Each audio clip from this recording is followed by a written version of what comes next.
Don't ask about the fields that grow themselves. Don't walk where the wind stops blowing. And never, ever say his name aloud. Or you'll forget why you were afraid to begin with. Fragment from a Burned Sermon, 1892. Elias Grange had spent most of his adult life chasing the echoes of half-truths, stories mumbled by dying men, songs hummed by toothless grandmothers, and local legends printed in old pamphlets that smelled of mold and fire. As a folklorist, Elias had followed countless trails into the backwoods of forgotten places, but none as strange, or as quietly persistent, as the whisper of Black Hollow. Black Hollow wasn't on most maps anymore. The only reason Elias found it was a hand-drawn route scribbled in the back of a journal he bought in a thrift shop in Devon. It read simply, "If you're looking for the thing they never named, go to the place that no one claims. Past the river with no bridge, where the wheat speaks louder than the wind." That was all Elias needed. When he arrived, the village didn't greet him with suspicion like most tight-knit towns. It greeted him with apathy. The kind of silence that felt curated. The kind that followed you.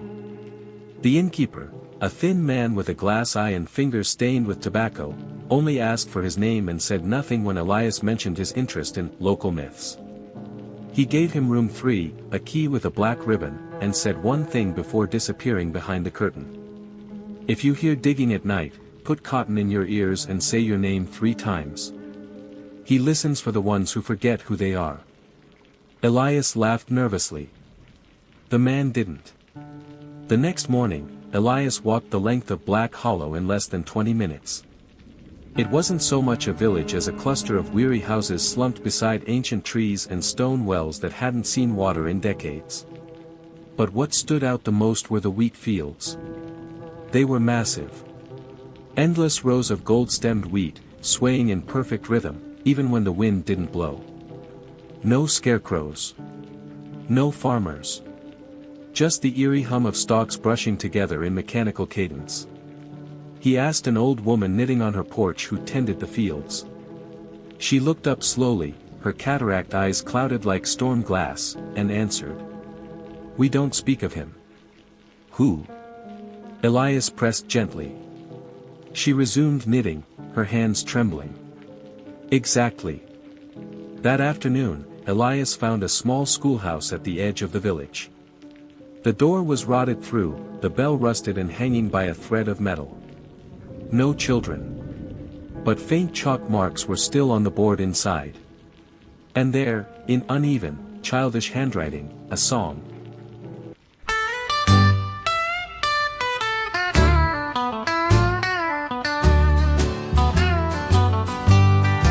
He comes when no one is looking. He digs when everyone is sleeping. He plants the wanderers and buries them too deep. He has no mouth, he has no eyes, he bears no name, he tells no lies. But if you speak or try to see, you won't remember you or me.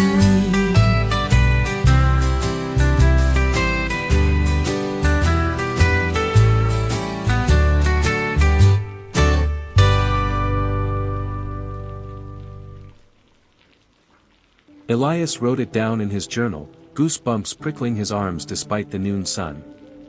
Something was wrong here. Not evil, not loud, just wrong. The kind of wrong you couldn't put into words because the moment you tried, the thought would slip away like water through a sieve. That night, Elias couldn't sleep. There was no sound outside. No crickets. No wind. No rustle of wheat. Only stillness so deep it pressed against his ears like cotton. When he got up to drink water, he noticed something scratched behind the mirror above the sink. Using the side of his coin, he gently scraped away the dust and grime. It was a carving, crudely drawn, yet unmistakable. A faceless man, with long arms, fingers like roots, standing in a field. Around him, dozens of tiny stick figures knelt, with no heads. Beneath it, words barely legible. We forgot them. He took them. But he fed us. We must never remember. The next morning, Elias approached the vicar of the small chapel in town, a crooked wooden building swallowed by vines. The priest was a hunched man with milky eyes, soft-spoken and pale. "Have you ever heard of a faceless farmer?" Elias asked. The priest didn't flinch. "Some stories are meant to be remembered without being spoken." "Why?" "Because the moment you give them shape, they begin to take form again." "Do you believe in it?" The priest touched a burn mark on his neck, an old, gnarled scar in the shape of wheat stalks. "I don't need to believe. I just try not to remember." He handed Elias a small wooden cross and whispered, "Sleep with it under your tongue. And if you dream of dirt, don't wake up." That night, it began. At exactly 2:03 a.m., Elias awoke to the sound of scraping. Not outside. Under his bed. He froze. The sound grew louder, slow, deliberate strokes. Like something was digging through wood and stone in time. Then he heard it. A whisper. Not in his ear, but in his bones.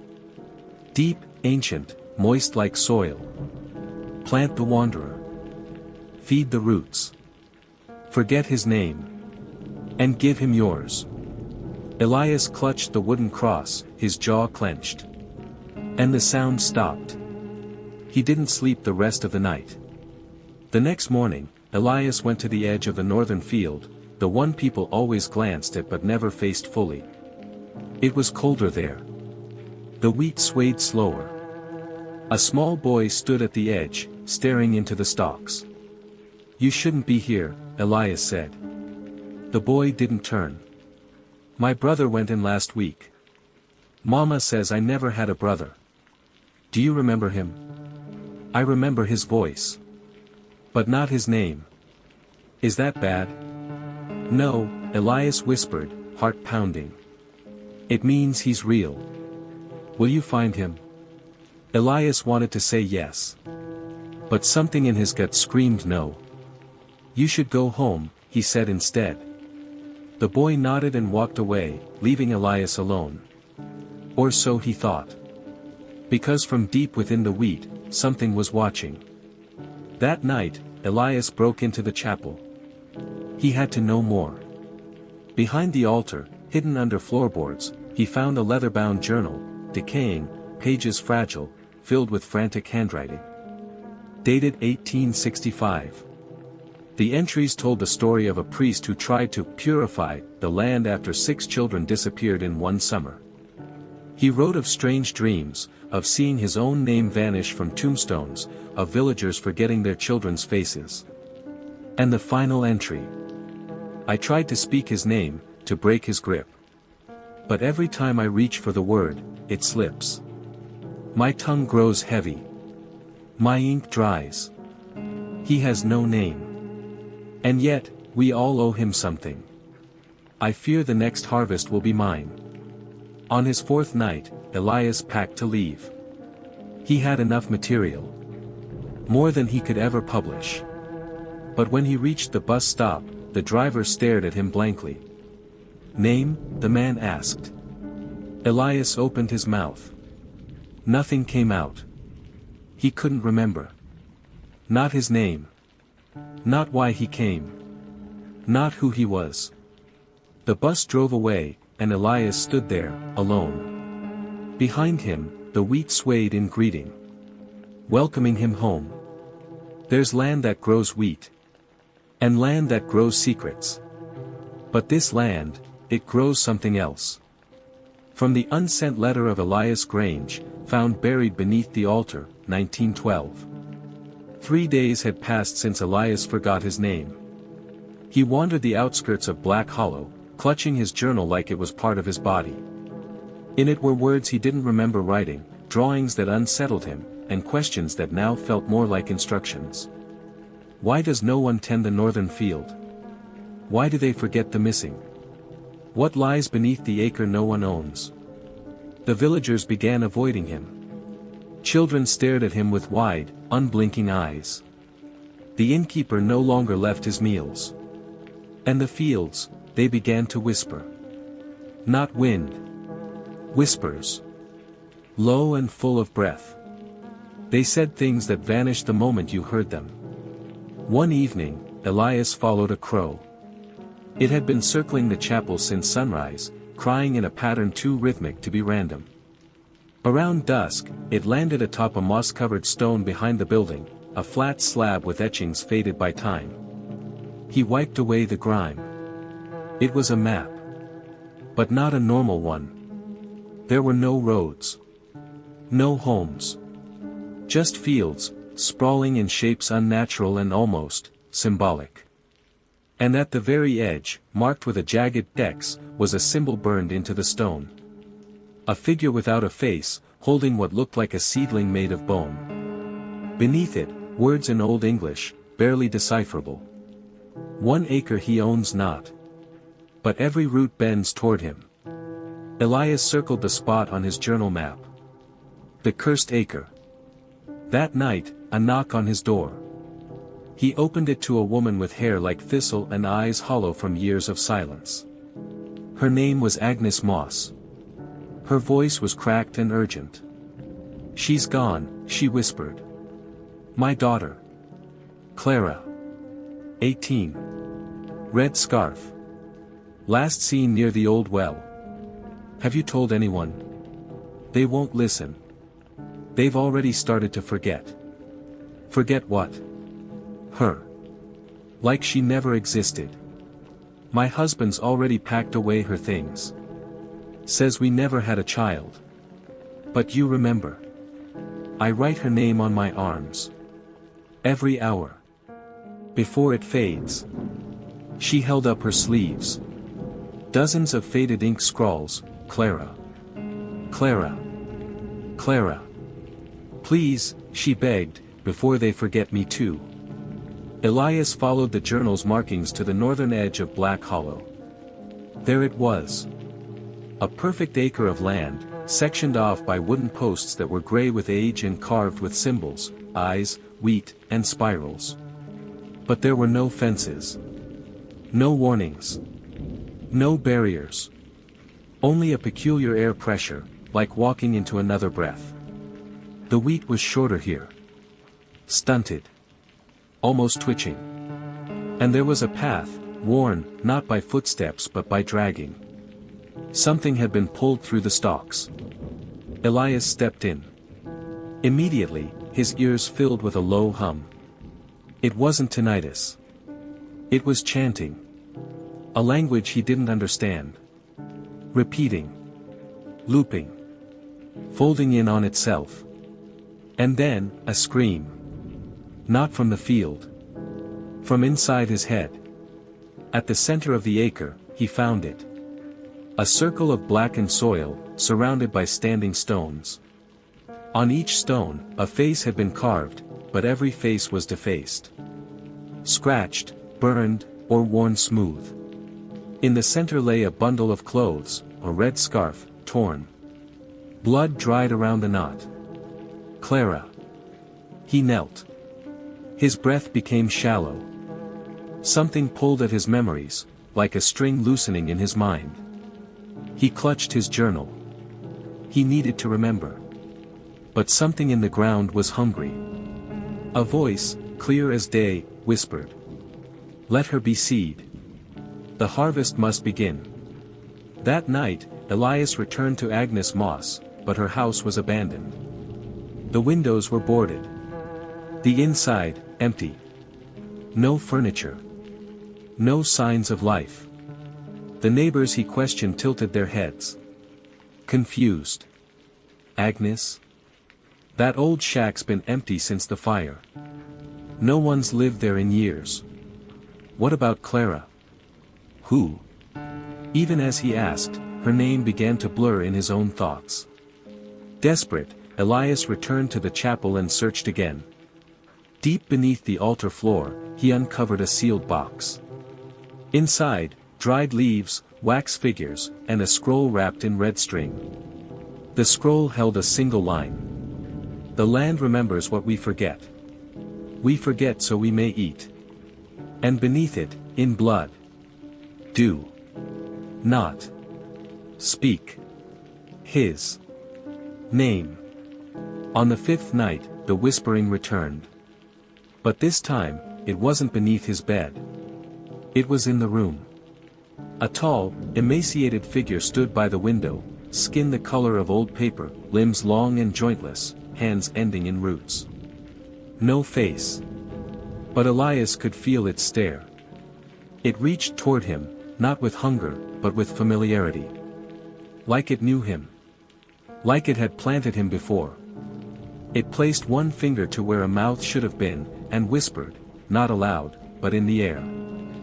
Forget her. Or feed her. Then it was gone. The next morning, Elias found his journal had changed. Pages were missing. Others rewritten. The map was burned. And across the middle 2 pages, written in ink he hadn't used. Memory is the seed. Silence is the root. Those who remember shall rot. Those who forget shall bloom. He tore the pages out. Tried to leave town. But there was no bus stop. No innkeeper. No road. Black Hollow had curled in on itself. And the field had grown. Elias, half mad and desperate, returned to the acre.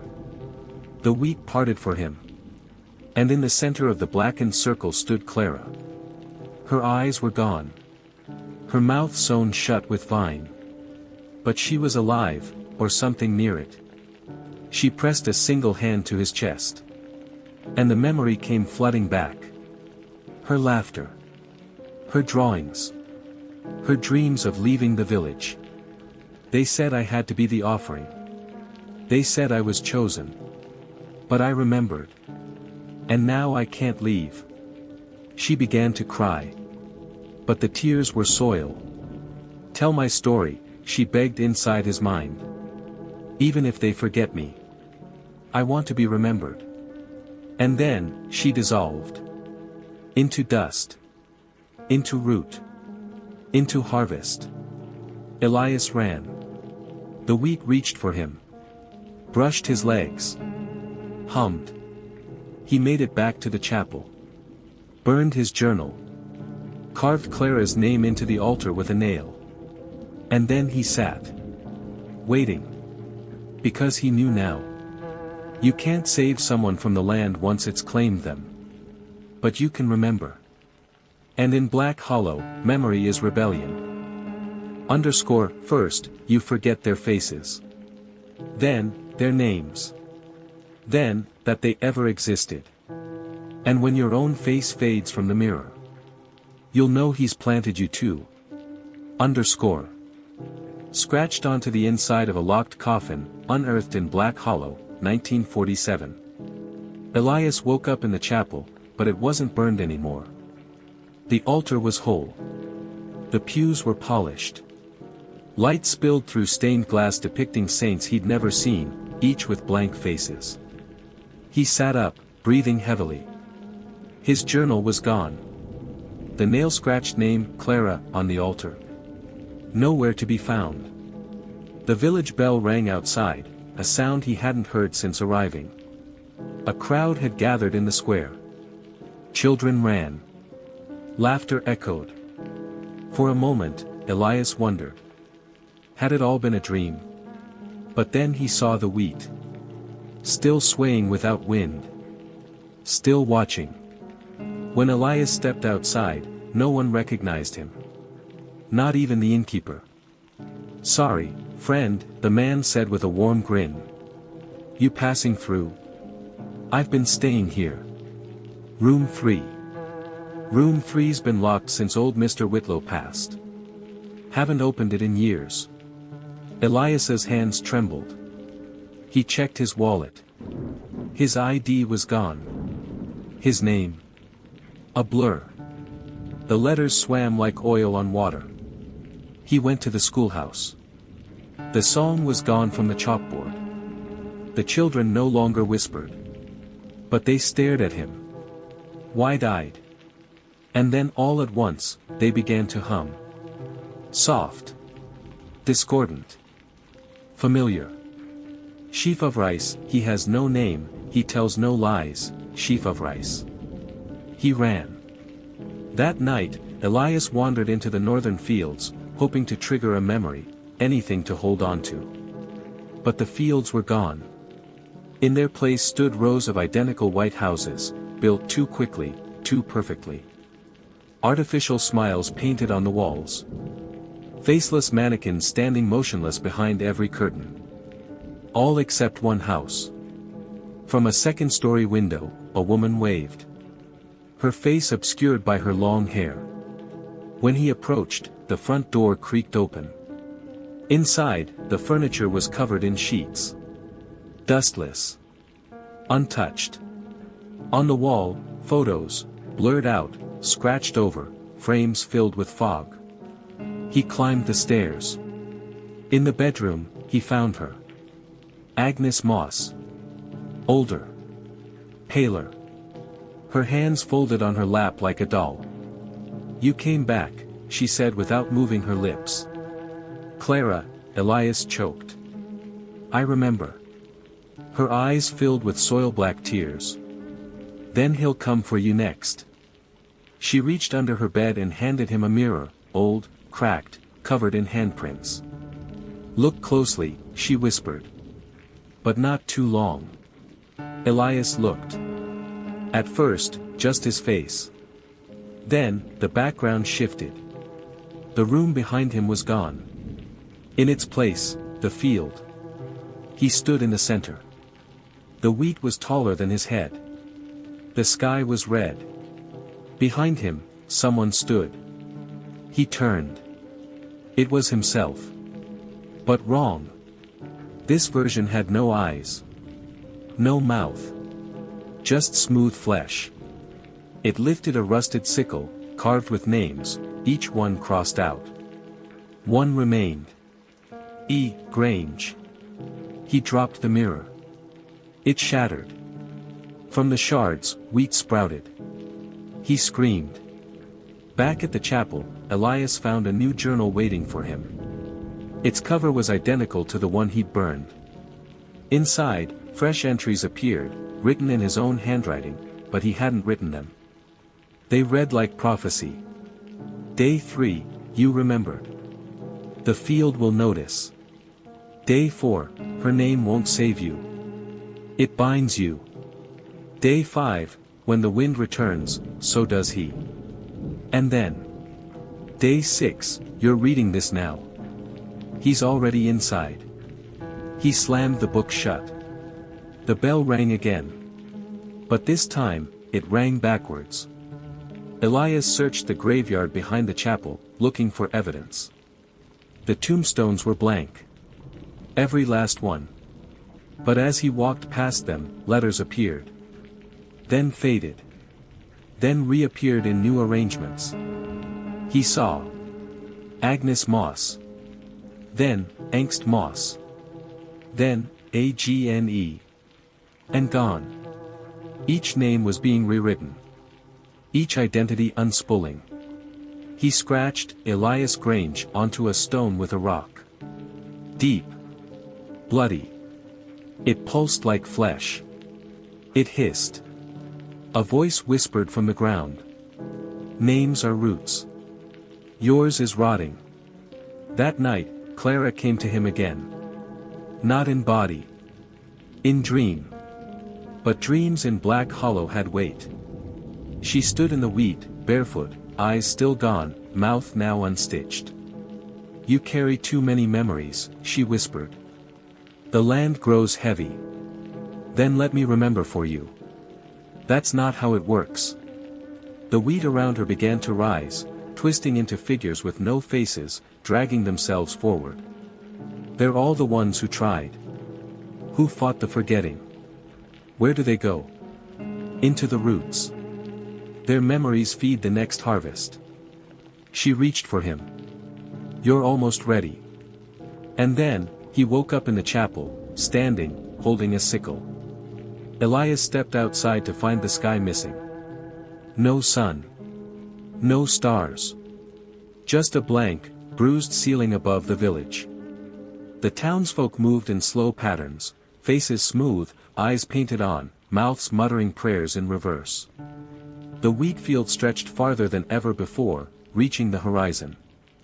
There was no more inn. No more schoolhouse. Only one thing remained, the acre. Blackened. Beating. It called to him like a heart calls to blood. And he knew, this was the final threshold. Before walking into the acre, Elias did one last thing. He carved names into his skin. Clara. Agnes. Elias. Remember. He whispered them over and over, like armor. And as he stepped into the circle, the earth trembled. The faceless farmer rose from the soil, built from thousands of faces, screaming, whispering, all half-remembered. He reached for Elias. But Elias screamed back. I remember. The field recoiled. The faces on the farmer began to weep. One by one, they broke away. The field began to wither.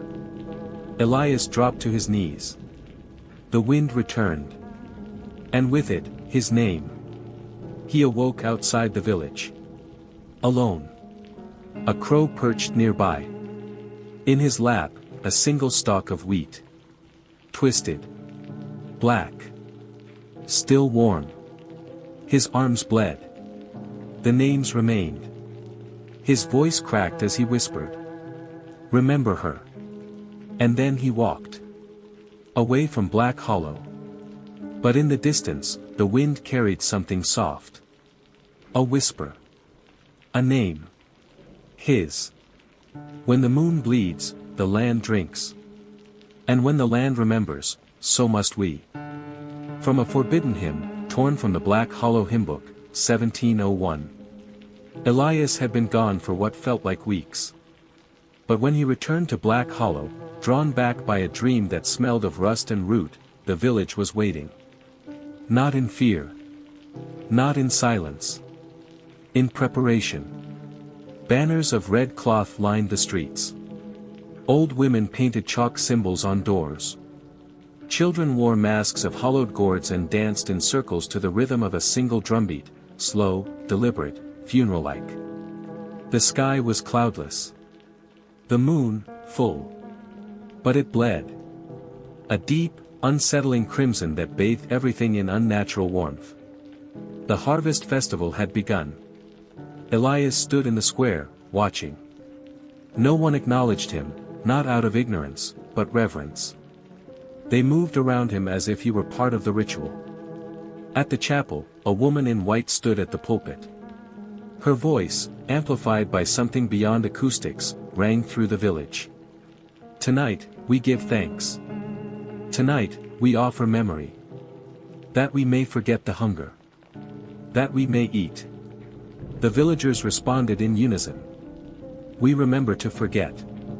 We forget to be fed. Then, silence. And the drums began again, this time faster.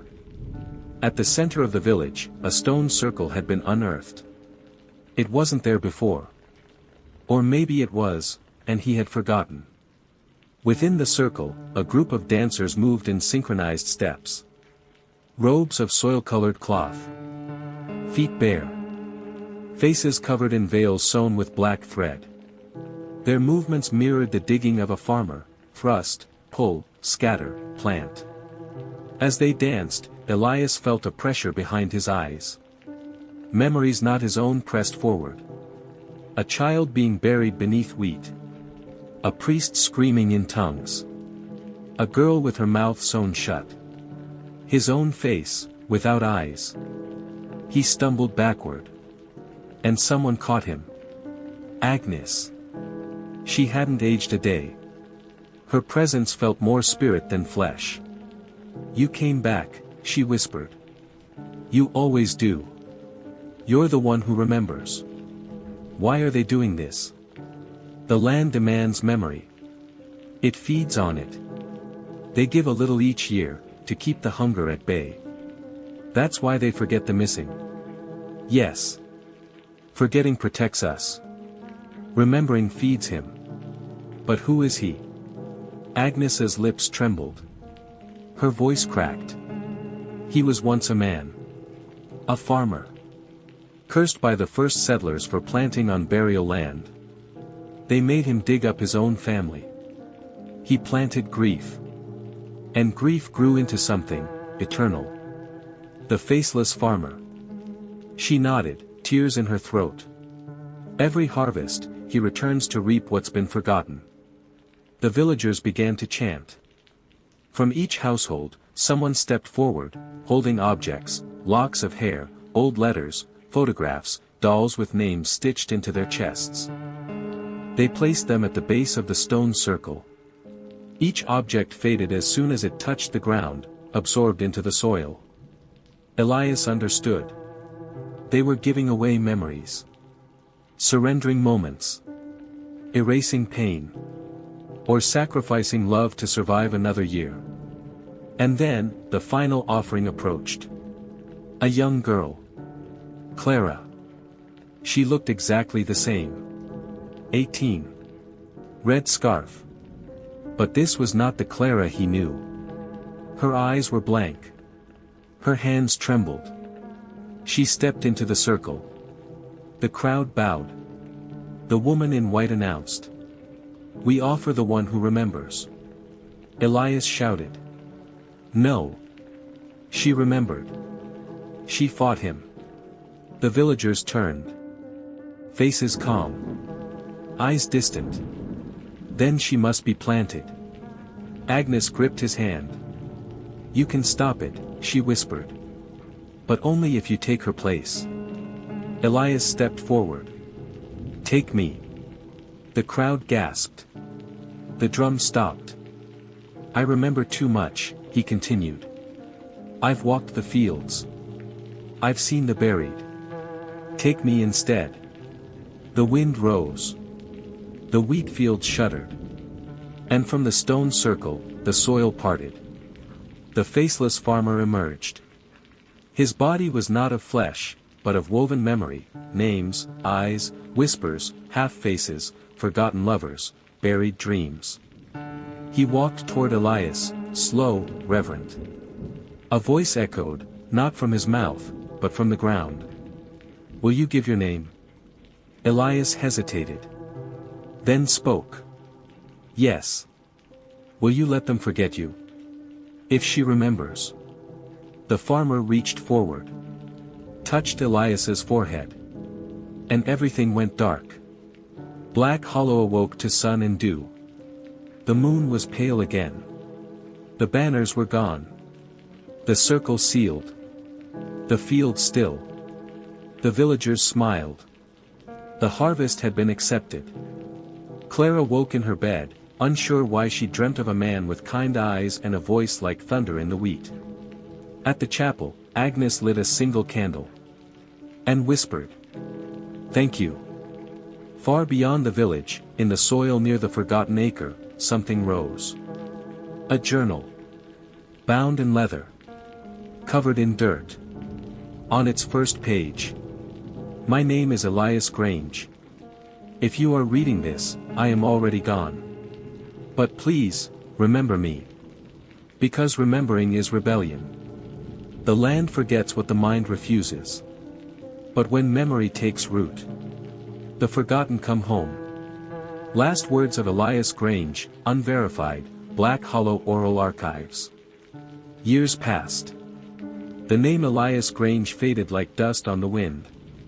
But one autumn morning, a young boy named Thomas Whitlow wandered near the Forbidden Acre. He was curious, drawn by dreams of golden fields and voices buried beneath humming soil.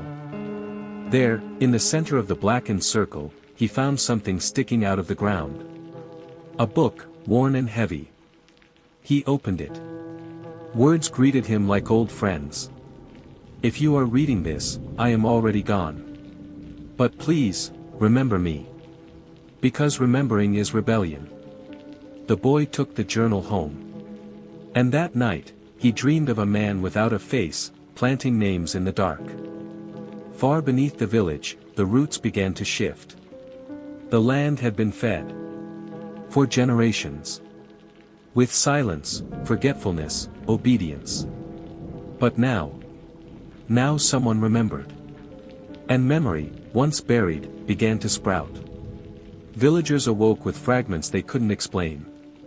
A mother whispered a lullaby to a child she never had.